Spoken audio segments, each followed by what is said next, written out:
everybody, here is your Pinnacle pointer for this week. Today's topic, the 5 essential business stories every leader should possess. Now, I wrote a Forbes article recently that goes into this in more detail, so you can Google that or reach out to us. We're happy to send it to you, but here they are. Jerome Bruner, the psychologist who studied creativity and influence, discovered that someone is 20 times more likely to remember a piece of information if you include it in a story that touches them emotionally versus just being a number on a slide, which is why stories are essential and important for you as a leader, as a communicator, and as an executive. So here are the 5 types of stories all of us should have in our back pocket. Story number 1, the origin story. Everybody loves a good origin story. We all know how Mark Zuckerberg started Facebook in his college dorm. We all know how Steve Jobs started Apple in his garage. What is your origin story? How did you meet your spouse?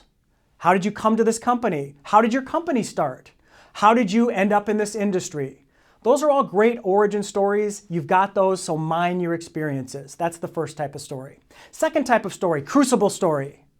The crucible story is something that happens that's a challenge. Something bad happens, a health incident.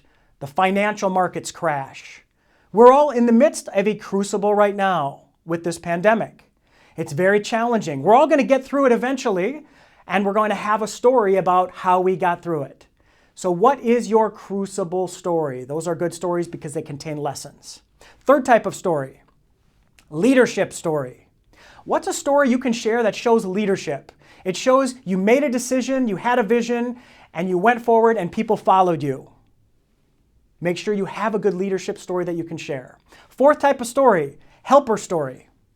What's a story from your experience where you mentored someone, you developed someone, you empowered someone with less experience, less knowledge, and as a result, they succeeded and did great things? We love a good helper story. And the last type of story, number 5, the pie in the face story. Everybody loves a good pie in the face story. That's a story where you made a mistake. You screwed up. You did something stupid. But here are the lessons that you learned from that stupid mistake. Everybody loves a pie in the face story because it shows humility. It shows self-awareness. So if you as a leader, as a boss, as a manager, can share a pie in the face story with your team or with your client about, hey, you know what? I screwed up. Here's a mistake I made. Here's what I learned from it. It's a good way to connect with your audiences, to build that relationship with your team, and to make you seem more human.